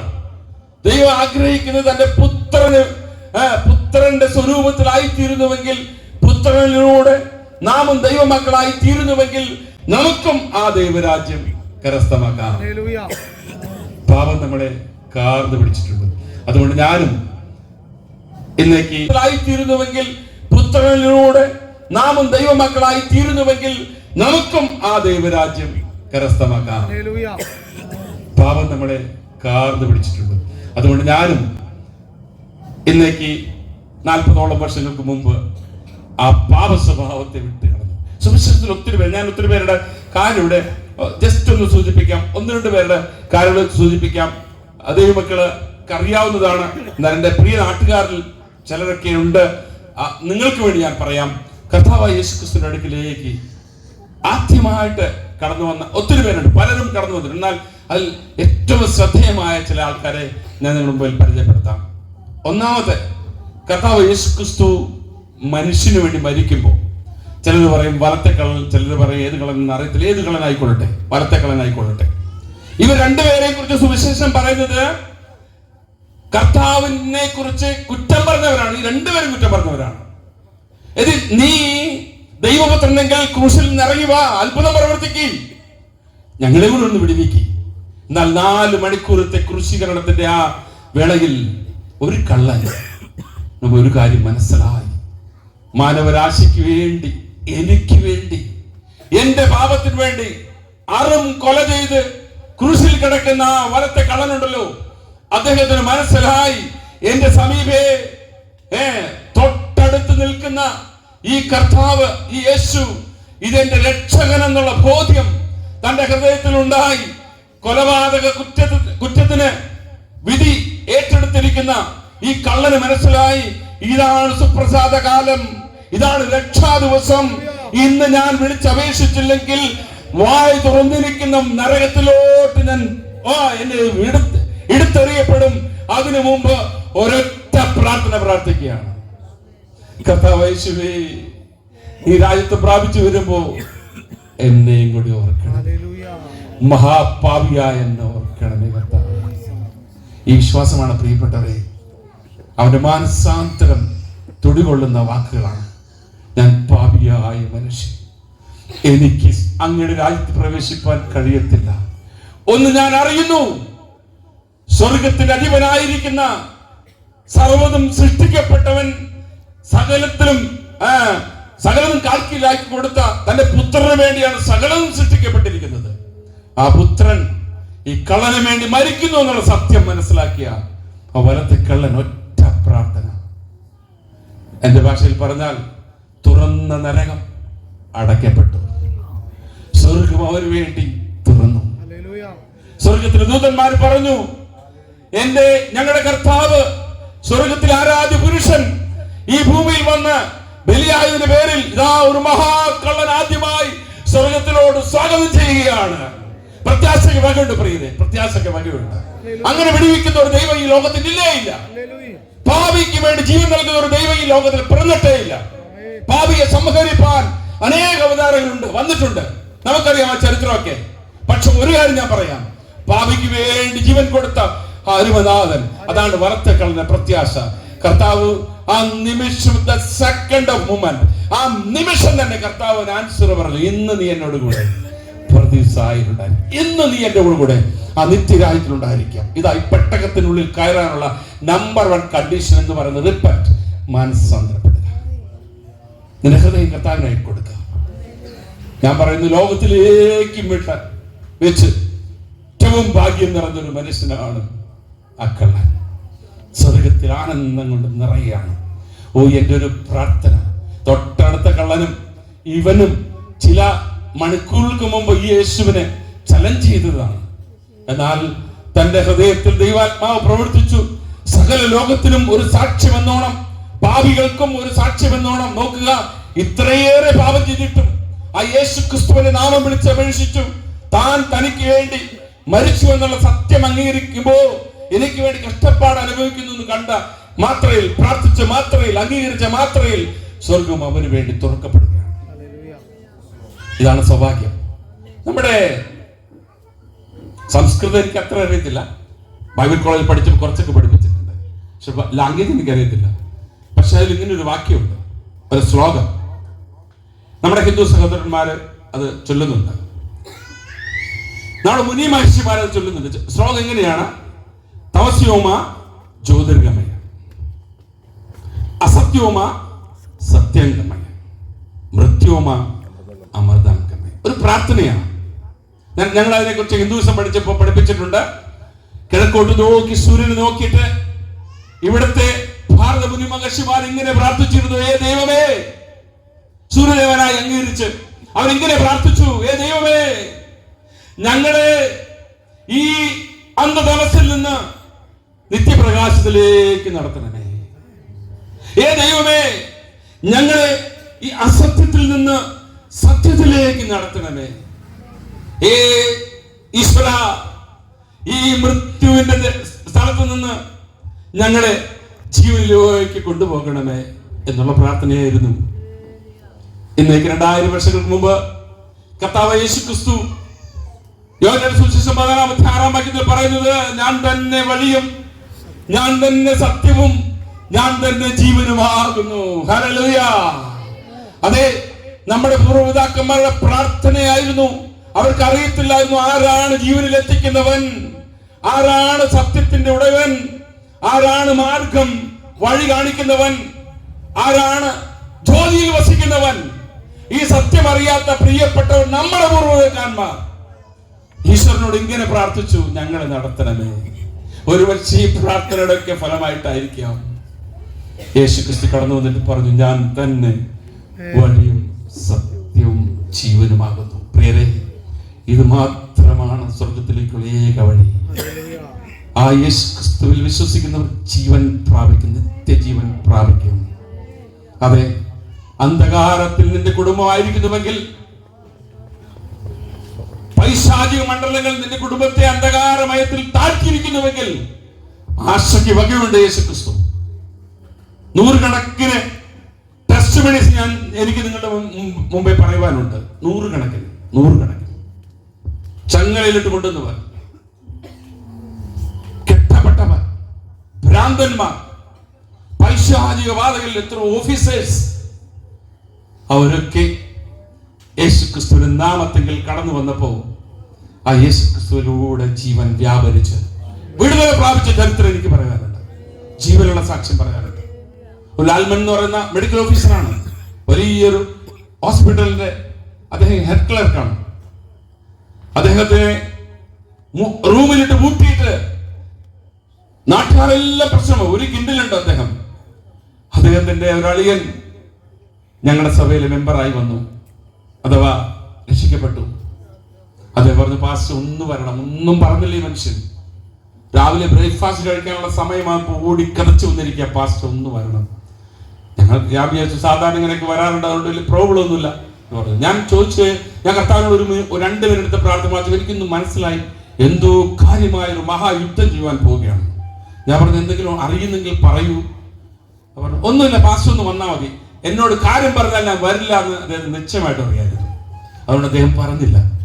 പക്ഷേ ആ ലാൽമന്റെ അടുക്കലേക്ക് ചെന്ന് കഴിഞ്ഞപ്പോൾ ഞാൻ കാണുന്ന ഒരൊറ്റ മനുഷ്യൻ പോലും നിലത്തില്ല, എല്ലാം പുരയിടങ്ങളുടെ മുകളിലാണ്. അവന് ഈ കാര്യം പറ്റി എന്തോ ഭയങ്കരമായ കാര്യമാണ്. മനുഷ്യനെല്ലാം മുകളിലാണ്, മരത്തിന്റെ മുകളിലും കെട്ടിടത്തിന്റെ മുകളിലും. ഒരു വ്യക്തിയെ നിലത്തില്ല എന്ന് വെച്ചാൽ അദ്ദേഹത്തിന്റെ ഈ ലാൽമന്റെ കയ്യിൽ ഒരു കത്തിയുണ്ട്. അദ്ദേഹത്തിന് പൂജ ചെയ്യാൻ വന്ന, അദ്ദേഹത്തിന് വേണ്ടി മന്ത്രം ചെയ്യാൻ വന്ന മന്ത്രവാദിയെ ഒറ്റടിക്ക് തകർത്തു. മന്ത്രവാദിയുടെ കയ്യിൽ നിന്ന് കത്തി മേടിച്ച് പുള്ളി ആകെ ഭയങ്കര രൂപത്തിൽ നിൽക്കുകയാണ്. അദ്ദേഹത്തെ പിടിച്ചുവിടാൻ സാധാരണ മനുഷ്യർക്ക് പറ്റത്തില്ല. നോർമൽ കണ്ടീഷനിൽ ഒരു 5 ആളില്ലെങ്കിൽ പറ്റത്തില്ല. അദ്ദേഹത്തിന് മുമ്പിൽ പിശാച് ബാധിച്ചിട്ട് അത് മറ്റൊരു വികൃത രൂപമായി നിൽക്കുകയാണ്. ഞാൻ കർത്താവിനോട് പറഞ്ഞു, ദൈവമേ, ഞാൻ അന്ന് ഇതിനേക്കാൾ ശോഷിച്ചൊരു മനുഷ്യനായിരുന്നു. ഉപവാസമൊക്കെ എടുത്ത് അങ്ങനെ ഒരു കാലത്തായിരുന്നു. ഞാൻ കണ്ണു തുറന്നിട്ട് കർത്താവിനോട് പറഞ്ഞു, ഞാൻ ജീവിതത്തിൽ ആദ്യമായി ചെയ്യാൻ പോകുന്ന ഒരു ശുശ്രൂഷയാണ്. അങ്ങനെ പ്രത്യേക ശുശ്രൂഷകളൊന്നും ഞാൻ ഏറ്റെടുത്തിട്ടില്ല. സുവിശേഷം പറയുക, ഇവാഞ്ചലിസം ചെയ്യുക, കർത്താവിന്റെ ഹൃദയത്തിൽ ഒരു ഭാരം നൽകി നഷ്ടപ്പെട്ട മനുഷ്യനോട് കർത്താവിനെ കുറിച്ച് പറയുക. ഇത് ഒരു ശുശ്രൂഷയാണ് എനിക്ക് കിട്ടിയിട്ടുള്ളത്. പക്ഷെ എനിക്കറിയത്തില്ല അന്ന് ശുശ്രൂഷയുടെ വകഭേദം കർത്താവ് മാറ്റുകയാണെന്ന്. ഞാൻ കർത്താവിനോട് കണ്ണടച്ചൊന്നും പ്രാർത്ഥിക്കാൻ പറ്റില്ല, അതിനോട് ധൈര്യമില്ലായിരുന്നു. അത്ര ദൂരത്തെ നിൽക്കുകയാണ്. എൻ്റെ മേൽ ആ രഘുനാഥ്പൂർ എന്ന് പറയുന്ന ആ ഗ്രാമത്തിലെ സകല ആൾക്കാർ എൻ്റെ മേൽ നിൽക്കുക. അവർ വിചാരിച്ചു മറ്റൊരു പണ്ഡിറ്റ് വരികയാണെന്ന്, മറ്റൊരു പൂജാരി വരികയാണെന്ന്, അങ്ങനെ വിചാരിച്ചു. പക്ഷെ എൻ്റെ കയ്യിൽ ഒന്നുമില്ല, ബൈബിൾ ഉണ്ടായിരുന്നു. പുസ്തകമായിട്ട് വരുന്ന ഒരു മനുഷ്യൻ, അത് അദ്ദേഹത്തിന് നേർ പകുതിയുള്ള ഒരു മനുഷ്യനാണ് ഞാൻ. അതും ഞാൻ ഒറ്റയ്ക്ക്. അളിയൻ എന്ന് പറഞ്ഞവൻ മുന്നിൽ നിന്ന് പുറകിലോട്ട് പോയി എന്നെ കൊണ്ടുവന്ന രവിശങ്കർ. ഇന്ന് അദ്ദേഹം വലിയൊരു പാസ്റ്ററാണ് കേട്ടോ. അദ്ദേഹം നേരെ പുറകിലോട്ട് പോയി. ഞാൻ നോക്കിയപ്പോ എന്റെ കൂടെ ഉള്ള രവി എന്നെ വിട്ടുപോയി. രവിശങ്കർ എന്ന പേര്. അദ്ദേഹം എന്നെ വിട്ടുപോയി. ഞാൻ ഒറ്റയ്ക്കുള്ളൂ. അപ്പോഴേക്കും അദ്ദേഹം അട്ടഹസിച്ച് വരികയാണ്. ദൈവാത്മാവ് എന്നോട് പറഞ്ഞു, നീ പ്രാർത്ഥിക്കുക, എന്റെ നാമം നീ അവന്റെ ഇടയിൽ ഇടാൻ പറഞ്ഞു. ഞാൻ യേശു ക്രിസ്തുവിന്റെ നാമത്തിൽ ഇവരിലുള്ള ഭൂതത്തെ മലയാളത്തിൽ ഉറക്കെ പ്രാർത്ഥിച്ചു. ഒറ്റയടിക്ക് പറഞ്ഞു, ഇറങ്ങിപ്പോട്ടെ എന്ന് പറഞ്ഞു. അവർ വിചാരിച്ചു പുതിയൊരു മന്ത്രം കേൾക്കുന്നു, ഇതുവരെ കേൾക്കാത്തൊരു ഭാഷ മലയാളത്തിലായിരുന്നു. അതുകൊണ്ട് ഉറച്ച ശക്തിയോടെ സകലം കേൾക്ക രീതിയിൽ ഒരു ഹല്ലേലൂയൊക്കെ പറഞ്ഞു വന്നപ്പോ ഈ മനുഷ്യൻ അവിടെ വെട്ടിയടിച്ചാണ് വീണു. ഹല്ലേലൂയ. ഞാൻ കർത്താവേ, ഞാൻ 1000 ഇരട്ടി 1000-ആയിട്ട് കർത്താവിനെ സ്തുതിച്ചു. ഇത് കണ്ടുകൊണ്ടിരുന്ന അനേകരുണ്ടായിരുന്നു കേട്ടോ. രഘുനാഥ്പൂർ എയർപോർട്ടും തൊട്ടടുത്ത ഗ്രാമത്തെ കുറിച്ചാണ് പറയുന്നത്. ഞാൻ അദ്ദേഹത്തിന്റെ മേൽ കൈവച്ച് പ്രാർത്ഥിച്ചു, ദൈവമേ, ഇദ്ദേഹത്തിന് സമ്പൂർണ്ണ സൗഖ്യങ്ങൾ, ഈ ജനം പിടിപ്പിക്കപ്പെടുവാൻ നിന്റെ അത്ഭുതത്തോടെ പ്രവർത്തിക്കണമെന്ന് പറഞ്ഞു. അതുകൊണ്ട് ഒരു 30 പേര് കർത്താവ് യേശു ക്രിസ്തു രക്ഷിതാവായിട്ട് സ്വീകരിച്ചു. ഒറ്റയടിക്ക് കർത്താവ് പ്രവർത്തിച്ചു. പേര് ആ കർത്താവ് ഇന്ന് നിങ്ങൾക്ക് വേണ്ടി നമുക്ക് വേണ്ടി പ്രവർത്തിക്കുന്ന ദൈവമാണ്. ജീവനുള്ള ദൈവം. നാം സേവിക്കുന്ന ഉപവിഗ്രഹങ്ങളല്ല, ജീവിക്കുന്ന ദൈവം, പ്രാർത്ഥന കേൾക്കുന്ന ദൈവം, നമ്മുടെ ഹൃദയത്തിൽ അഭിലാഷങ്ങളെ പൂവണിക്കുന്ന ദൈവം. അതുകൊണ്ട് ഞാൻ ഈ ദേശനിവാസികളോട് പറയുന്നു, ആരെങ്കിലും ഇങ്ങനെയുള്ള അന്ധകാരത്തിന്റെ കെണിയിൽപ്പെട്ടിട്ടുണ്ടെങ്കിൽ പൈശാചിക ശക്തി നിങ്ങൾ മക്കളുടെ മേൽ വ്യാപരിക്കുന്നുവെങ്കിൽ, നിങ്ങളുടെ കുടുംബങ്ങളെ കെട്ടിമറിച്ചിരിക്കുന്നുവെങ്കിൽ, നിങ്ങൾക്കൊരു പ്രത്യാശ പറഞ്ഞു നൽകുകയാണ്. യേശുവിന്റെ നാമം ഒന്ന് വിളിച്ചപേക്ഷിച്ച് നോക്കുക. വിടുതൽ നൽകുവാൻ ശക്തനായ ഒരു കർത്താവ്. ഞാൻ പറഞ്ഞല്ലോ, 2 ദിവസങ്ങളുണ്ടെങ്കിൽ അങ്ങനെയുള്ള ചെറിയ ചെറിയ സാക്ഷികൾ പറയാൻ സാധിക്കത്തുള്ളൂ. ഞാനത് കട്ട് ഓഫ് ചെയ്യാണ്. എന്റെ ഹൃദയത്തിൽ തന്ന ഭാരം എത്രയുണ്ട്? മാനസാന്തരപ്പെടുക. ഒന്നാമത്തെ സ്റ്റെപ്പാണ് മാനസാന്തരപ്പെടുക. മാനസാന്തരപ്പെടുക. എന്താണ് മാനസാന്തരം? നമുക്കറിയാം നമ്മുടെ ജീവിതത്തിന്റെ ക്യാരക്ടർ എങ്ങനെയാണ്. വചനം പറയുന്നത് ഒരുവനുമില്ല, സകലരും ദൈവദേശത്ത് നിന്ന് പാപം ചെയ്ത് ദൈവത്തിൽ നിന്ന് അകന്നു പോയിരിക്കുകയാണ്. ഒരുവനുമില്ല, സകലരും, ഗുരുക്കന്മാർ തുടങ്ങി ശിഷ്യന്മാർ വരെ, ലോകത്തിലെ സകല മനുഷ്യരും പാപത്തിന്റെ അടിമച്ചങ്ങലയിൽ കൊടുക്കപ്പെട്ടിരിക്കുകയാണ്. അതുകൊണ്ട് എല്ലാ മനുഷ്യരും പാപം ചെയ്യുന്നുണ്ട്. അവിടെ യേശുക്രിസ്തു ആ പാപത്തിന്റെ അടിമച്ചങ്ങലിൽ നിന്ന് വിടിവിപ്പാനായിട്ട് ഇറങ്ങി വന്ന ഒരു ദൈവമാണ്, കർത്താവാണ്. ആ കർത്താവ് പറയുന്ന ഒന്നാമത്തെ കാര്യം, ഈ ലോകത്ത് കാലുകുത്തിയപ്പോൾ ആദ്യമായി പറയുകയാണ്, ദൈവരാജ്യം സമീപിച്ചിരിക്കാൻ നിങ്ങൾ മാനസാന്തരപ്പെടുക. ഒന്നാമത്തെ കാര്യം മാനസാന്തരപ്പെടണം. മാനസാന്തരം പ്രാപിച്ച ഒട്ടനവധി ആൾക്കാരെ കുറിച്ച് പറയാനുണ്ട്. മറ്റൊരു കാര്യം, 1-2 പേരെ കുറിച്ച് ഞാൻ പരിചയപ്പെടുത്താം. നമ്മള് വായിക്കുമ്പോൾ സഖായി എന്ന് പറഞ്ഞൊരു മനുഷ്യൻ, ധനാഢ്യനായ മനുഷ്യൻ, ഇൻകം ടാക്സ് കളക്ടർ, എല്ലാവിധമായിരിക്കുന്ന തട്ടിപ്പും വെട്ടിപ്പുമുള്ള ഒരു മനുഷ്യൻ. ഈ ലോകത്തിലെ പണം സമ്പാദിപ്പാൻ എന്തെല്ലാം ചെയ്യാമോ ടാക്സ് നിർബന്ധമായി ചെയ്യുന്ന ഒരു വ്യക്തി. അദ്ദേഹത്തോട് ആരോ പറഞ്ഞു, നിന്റെ പണം കൊണ്ടൊന്നും സമാധാനം ലഭിക്കത്തില്ല മകനെ. അവന്റെ ഓഫീസിലെ ഇന്നത്തെ അവന്റെ പദവി എന്ന് വെച്ചാൽ ഇൻകം ടാക്സ് കമ്മീഷന്റെ പദവിയാണ്. അന്ന് രാജാവിന്റെ അടുത്ത ആളാണ്, സൈന്യം അവനുണ്ട്, എന്തു ചെയ്യുവാനുള്ള അധികാരമുണ്ട്. അദ്ദേഹത്തിന് സമാധാനമില്ല എന്നുള്ളത് എനിക്ക് തോന്നുന്നു അങ്ങനെയാണ്. വേദവസ്തുവിൽ ഇല്ലാത്ത കാര്യമാണ് കേട്ടോ. പറയുന്ന ആരോ അദ്ദേഹത്തോട് ഇങ്ങനെ പറഞ്ഞു കാണും, നിനക്ക് സമാധാനം വേണോ? ആ യേശുവിനൊന്ന് ചെന്ന് കാണുക. അദ്ദേഹത്തിന്റെ ഹൃദയത്തിനുള്ളിന്റെ ഉള്ളിൽ ഇങ്ങനെ ഒരു ഭാരം വന്നു, ആ യേശുവിനെ ഒരു നോക്ക് കാണണം. അവൻ എങ്ങനെയുള്ളവനെന്ന് അറിയാനായിട്ട് അവൻ ചെന്നു. വചനം പറയുന്നവൻ കുറിയനായതിന്റെ പേരിൽ, പൊക്കം കുറഞ്ഞവനായതിന്റെ പേരില് അവൻ അവിടെ ചെന്ന് ഒരു മരത്തിൽ കയറിയിരുന്നു. യേശുക്രിസ്തു വന്നപ്പോ അവനോട് പറയുകയാണ്, സഖായിയെ നീ വേഗം ഇറങ്ങി വരാം, ഇന്ന് എനിക്ക് നിന്റെ ഭവനത്തിൽ താമസിക്കണം. പ്രിയരെ, യേശുവിനെ ഒരു നോക്ക് കാണുവാൻ കൊതിക്കുന്നുവോ? യേശുക്രിസ്തുവിനെ കാണേണ്ടവനെ കാണുവാൻ ആഗ്രഹിക്കുന്നുവോ? ഹൃദയത്തിന്റെ ഉള്ളിൽ നിന്ന് ഈ ഈശ്വരൻ എങ്ങനെയുള്ളവൻ, ഈ യേശു എന്ത് എന്റെ ജീവിതത്തിൽ ചെയ്യും?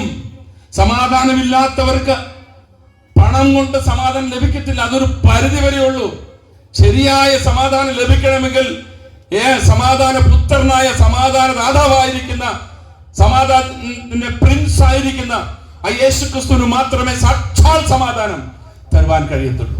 പണത്തിനും പ്രതാപത്തിനും പദവിക്കും നമുക്കുള്ളതിനൊന്നിനും നമുക്ക് ശാശ്വതമായ സമാധാനം തരുവാൻ കഴിയത്തേയില്ല.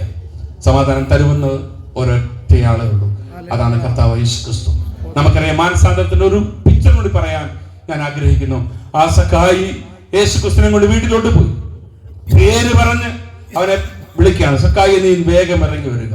നമ്മുടെ എല്ലാ ചരിത്രങ്ങളും അറിയുന്ന കർത്താവ്, നമ്മുടെ എല്ലാം അറിയുന്ന യെശയ്യാവിന്റെ പുസ്തകത്തിൽ പറഞ്ഞ്, ഞാൻ നിന്നെ പേര് ചൊല്ലി വിളിക്കുന്നു. ഒരുപക്ഷെ നിങ്ങൾ എന്നെ കേൾക്കുന്നവർ ചിന്തിക്കാം, നിങ്ങളുടെ പേര് അറിയുമോ? നിശ്ചയമായിട്ട് അറിയാം. യേശുക്രിസ്തു നിങ്ങളുടെ പേരറിയാം, നിങ്ങളുടെ കുണ്ടലി അറിയാം, നിങ്ങൾ എന്തൊക്കെയാണ്, എന്താണ് നിങ്ങളുടെ ജീവിതത്തിന്റെ അനുഭവങ്ങൾ, നിങ്ങൾ ഏതിലൂടെ കടന്നു പോകുന്നു, നിങ്ങളുടെ പ്രശ്നങ്ങൾ എന്താണ്, കുഞ്ഞുങ്ങളുടെ പ്രശ്നങ്ങൾ എന്താണ്, കുടുംബ പ്രശ്നം എന്താണ്, അതിന് പരിഹാരം തരുവാൻ കർത്താവിന്റെ പദ്ധതിയുണ്ട്, ശക്തിയുണ്ട്.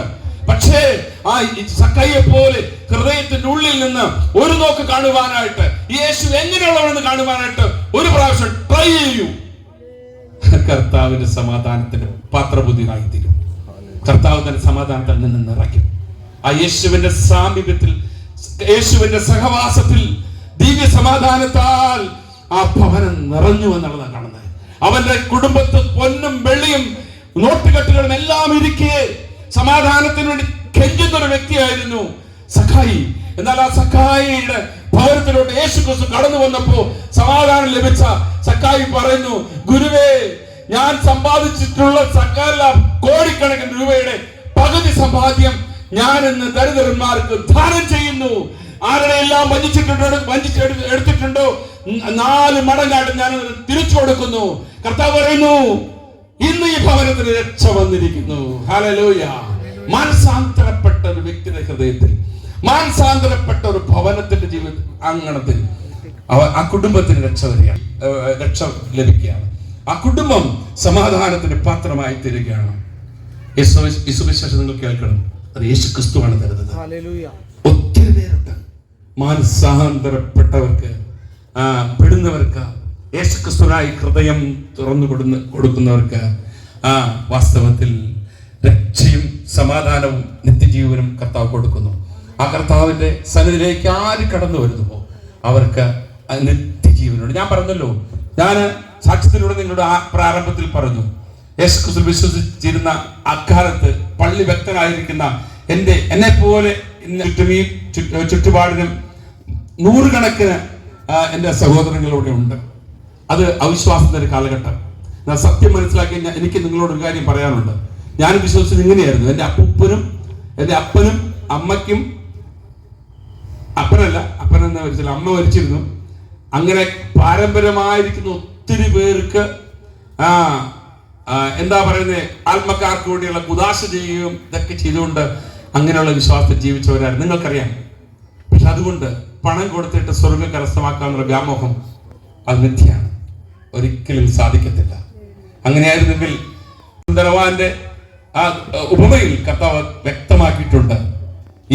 ഈ ലോകത്തിന് ശേഷം സ്വർഗത്തിൽ ചെന്നാൽ അതൊന്ന് വിട്ടാൽ അവിടെ നിന്ന് അങ്ങോട്ട് പോകാൻ ഇങ്ങോട്ട് പോകാൻ ശ്രമിച്ചാൽ അത് സാധ്യമല്ല എന്ന് യേശു ക്രിസ്തു പറഞ്ഞു. നമ്മുടെ കുദാശകൾക്കോ നമ്മുടെ പ്രാർത്ഥനകൾക്കോ മരിച്ചതിന് ശേഷമുള്ള ഏത് കർമാദികൾ ചെയ്താലും ഒരു മനുഷ്യനെ നരകത്തിൽ നിന്ന് സ്വർഗത്തിലെത്തിക്കാവുന്ന ഒരു പദ്ധതി ലോകത്തിൽ അങ്ങനെ ആയിരുന്നുവെങ്കിൽ എന്റെ കർത്താവിന് ക്രൂശിൽ മരിക്കേണ്ടി വരില്ലായിരുന്നു. ആ പദ്ധതി കൊണ്ട് സ്വർഗത്തിലെത്തിക്കാമായിരുന്നു. പദ്ധതിയില്ല, മിഥ്യയാണത്. അതുകൊണ്ട് പ്രിയരെ, എന്നെ കേൾക്കുന്നവരെ, എനിക്ക് നിങ്ങളോട് പറയാനുള്ളത് ഇത്രയേ ഉള്ളൂ. ആ ജീവിച്ചിരിക്കെ ആ യേശു ക്രിസ്തുവിന്റെ ബലിയങ്കൽ ക്രൂശീകരണത്തെങ്കിൽ നിങ്ങൾ വിശ്വസിക്കൂ. ആ യേശു ക്രിസ്തുവിനായി ഹൃദയം തുറന്നു കൊടുക്കൂ. നമ്മുടെ ജീവിതത്തിൽ കർത്താവ് വലിയ കാര്യങ്ങൾ ചെയ്യുവാൻ ശക്തനാണ്. ആ ദൈവത്തിന്റെ സന്നിധിയിൽ ഇന്നും പദ്ധതികളും പ്രോഗ്രാമുകളും ഉണ്ട്. എന്നെ കേൾക്കുന്ന ഓരോരുത്തരുടെ ജീവിതത്തിൽ, ഓരോരുത്തരുടെ കുടുംബത്ത് സമാധാനം നൽകുവാനും നിത്യജീവൻ നൽകുവാനും അവന്റെ ജീവിതത്തിന്റെ പ്രശ്നങ്ങൾക്ക് പരിഹാരം വരുത്തുവാനും അവൻ പ്രാർത്ഥിക്കുന്ന ഏതൊരു വിഷയത്തിനും മറുപടി നൽകുവാനും കഴിവുള്ള ശക്തനായ പ്രാർത്ഥനയ്ക്ക് ഉത്തരം നൽകുന്ന ഒരു കർത്താവാണ് നമ്മുടെ കർത്താവ്. ഹല്ലേലൂയ. അതുകൊണ്ട് കർത്താവ് പറയുന്നു, മാനസാന്തരപ്പെടണം. പിന്നെന്താ ചെയ്യണ്ടേ? ഒന്ന് രണ്ട് കാര്യങ്ങൾ പറയാം. കർത്താവ് പറഞ്ഞു, ഒത്തിരി കാര്യം വേണം പറഞ്ഞതിന് കൂട്ടത്തിൽ രണ്ട് കാര്യം പറഞ്ഞ് നിർത്തും. ഓക്കെ, ഇവിടെ പറഞ്ഞത് അവര് മാനസാന്തരപ്പെട്ടു, സ്നാനപ്പെട്ടു, ചേർന്നു. അവർ സഭയോട് ചേർന്നു. അങ്ങനെ ചേർന്ന് കഴിഞ്ഞപ്പോ അവർ കർത്താവിന്റെ സന്തോഷത്തിന് ഉടമകളായി തീർന്നു. വെളിപ്പാട് പുസ്തകം 3-ാം അധ്യായം 20-ാം വാക്യത്തിൽ ഇങ്ങനെ പറഞ്ഞു, ഹൃദയ കവാടത്തിൽ മുട്ടുന്ന ഒരു യേശു ക്രിസ്തുവിനെ കാണുന്നുണ്ട്. ആ കർത്താവിന്റെ ശബ്ദം കേട്ട്, വചനം കേട്ട് ആര് ഹൃദയം തുറക്കുന്നു അവരുടെ ഹൃദയത്തിൽ എഴുന്നള്ളി വരുവാൻ കർത്താവ് വാഗ്ദത്തം നൽകിയിട്ടുണ്ട്. ആര് ഹൃദയം തുറക്കുന്നുവോ അവരുടെ ഹൃദയത്തിലോട്ട് എഴുന്നള്ളി വരുന്ന ഒരു കർത്താവാണ് യേശു ക്രിസ്തു. കർത്താവ് പറയുന്നു, ഞാൻ നിന്നോടും നീ എന്നോടും കൂടെ അത്താഴം കഴിക്കും. ഹൃദയവാടത്തിൽ മുട്ടുകയാണ്. അതുകൊണ്ട് മാനസാന്തരപ്പെടുക, ആ കർത്താവിന്റെ സന്നിധിയിലേക്ക് കടന്നു വരിക, പാപവഴികളെ ഉപേക്ഷിക്കാം. ഈ ജീവിതത്തിലെ ശേഷം ഒരു ജീവിതമുണ്ട്, നിത്യജീവൻ, സ്വർഗം. അത് നമ്മെ വെയിറ്റ് ചെയ്യുകയാണ്. ഒറ്റ അവസരമേ ഉള്ളൂ.